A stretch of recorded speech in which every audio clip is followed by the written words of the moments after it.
48 milliards de dollars ont été débloqués par l'État algérien durant ces dernières années de 2021 à 2024 pour financer des grands projets dans le pays. Le projet complexe intégré de phosphate de Tbessa, qui va coûter 5,2 milliards de dollars. L'exploitation de gisements de Rajbilet Fitindouf pour 7,5 milliards de dollars. 7 stations de dessalement d'eau de mer pour 1,5 milliard de dollars. Et l'extension des lignes de métro d'Alger pour 8,6 milliards de dollars. Développement de réseaux ferroviaires. Il y a des développements nouveaux pour que le train puisse circuler un peu partout à travers le pays pour 20 milliards de dollars. 48 milliards de dollars, est-ce que le chiffre il est vrai? De quoi il s'agit? Mais d'ailleurs, le projet de la phosphate rien n'a été fait. Le projet de Rajbilet, 7 milliards et demi de dollars, énorme. Rajbilet, je vous rappelle, c'était les Chinois qui devaient l'exploiter avec nous. Qui ont le phosphate les Chinois. Rajbilet, pour qu'il soit rentable, il aurait dû être exploité entre l'Algérie et le Maroc et pour qu'il puisse exporter via un port situé sur le port de l'Atlantique. Alors bonjour tout le monde, j'espère que vous allez bien. Avant de commencer cette vidéo, j'aimerais juste exprimer ma gratitude et mon appréciation pour votre soutien à notre chaîne, pour vos commentaires et pour vos abonnements. On vient récemment d'atteindre les 20 000 abonnés à notre chaîne et c'est un vrai plaisir. Je suis vraiment très content de ce résultat. Je vous remercie toutes et tous pour votre soutien, pour vos commentaires et pour votre interaction avec notre contenu. Et j'espère pouvoir toujours être à la hauteur de vos expectations. Alors, merci encore une fois et bonne visualisation. 48 milliards de dollars ont été débloqués par l'État algérien durant ces dernières années de 2021 à 2024 pour financer des grands projets dans le pays. Voilà, 48 milliards de dollars. C'est ce que a dit donc le directeur général du Trésor public. C'est des projets, donc, il s'agit de M. Haj Mohamed Sba, directeur général du Trésor et de la gestion comptable et des opérations financières de l'État au ministère des Finances.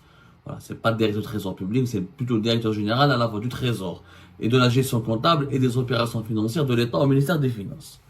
Donc, M. Haj Mohamed Sba, quand il a donné les détails sur les 48 milliards de dollars que l'État s'est engagé à débloquer, que l'État a débloqué entre 2021 et 2023, il a donné les détails.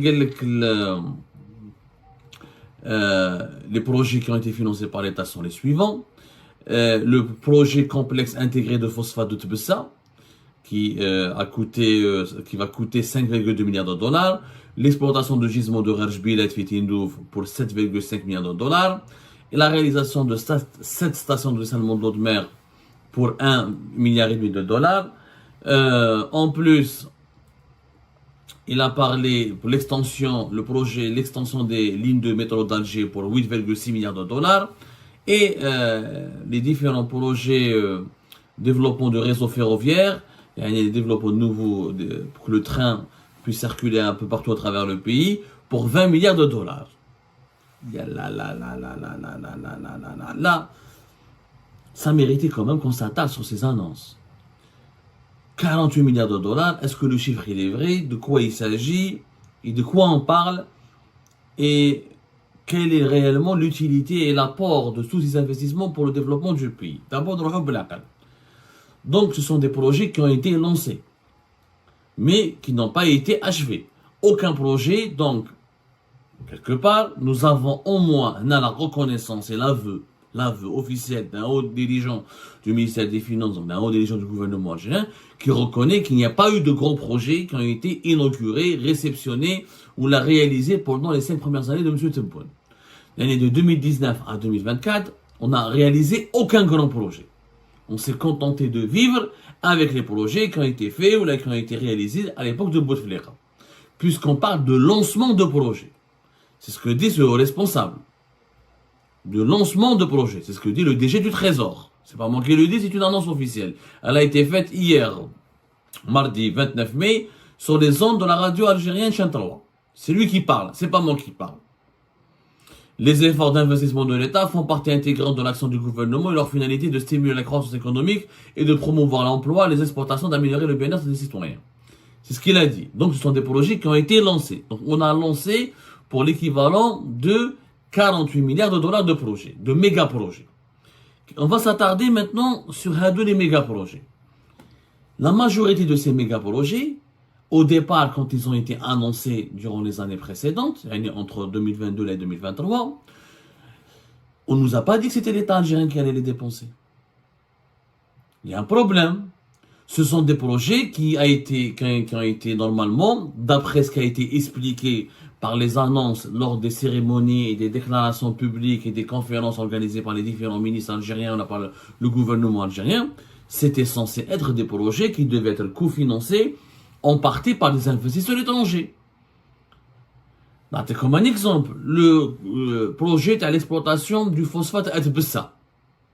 Algéripart a enquêté des dizaines de fois sur ce projet-là. Vous pouvez aller sur algéripart.com, comme vous pouvez rester sur notre chaîne YouTube, on en a parlé des dizaines de fois.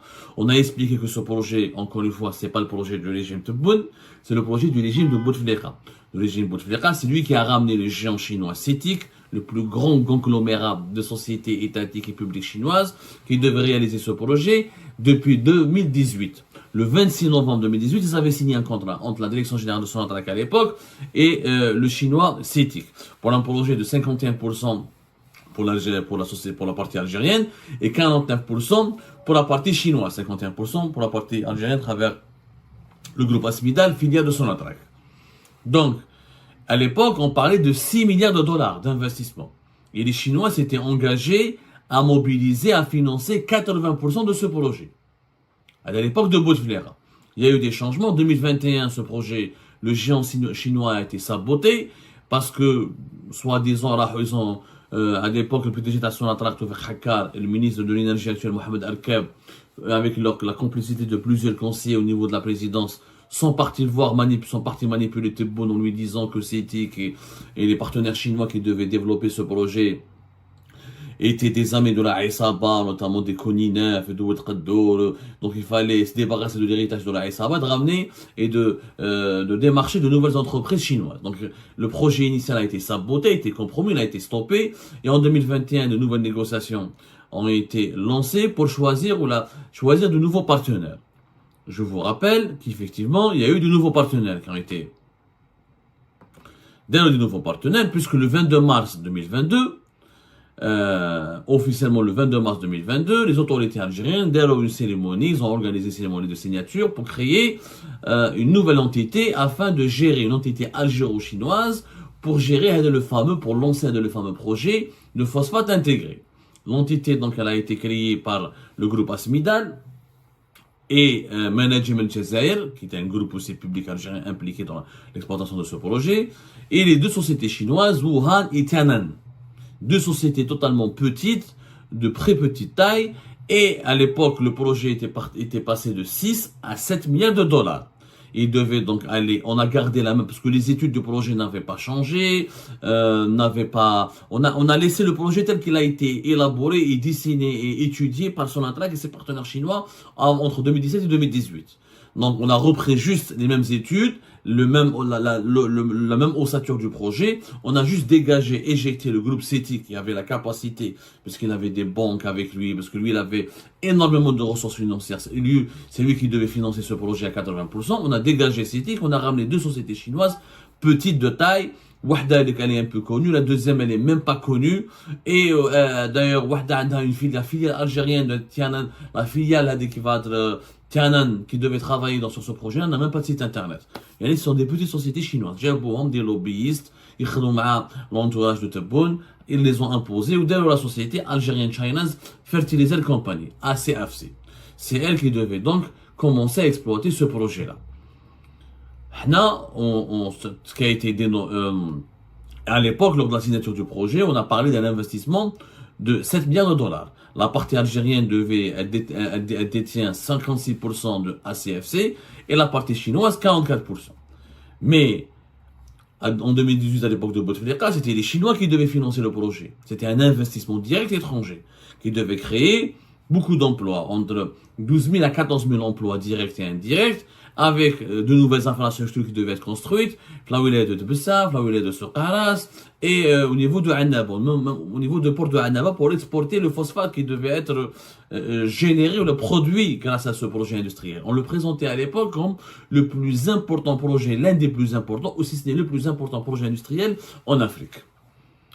Par le projet n'a jamais été réalisé, ou on ne sait pas qui va financer, on nous a jamais dit si les Chinois allaient rapporter un sou, et finalement on nous apprend maintenant en mai 2024 que c'est l'État algérien qui va dépenser. Parce que c'est le directeur du Trésor au niveau du ministère des Finances qui a reconnu que le projet Ta'at Bessa, l'État algérien lui va consacrer 5,2 milliards de dollars. Est-ce que cela signifie que les Chinois vont en rapporter le reste?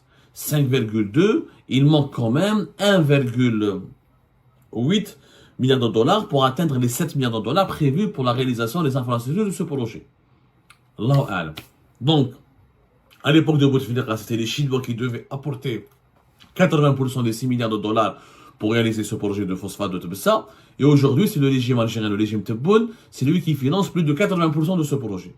Mais la benaj même parce que les Chinois, là, ils draham.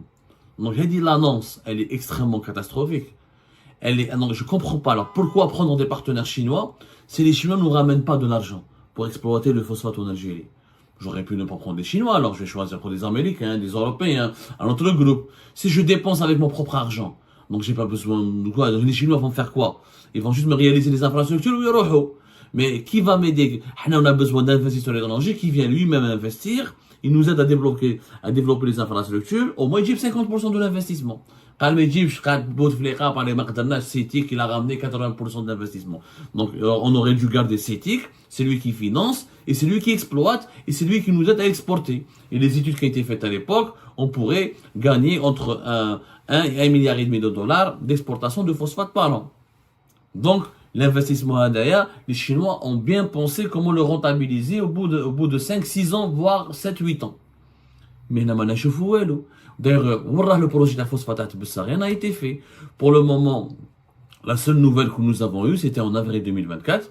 Une société française qui s'appelle Sofreco, c'est elle qui a été désignée pour mener les études de projet de transformation de phosphate de Tbessa.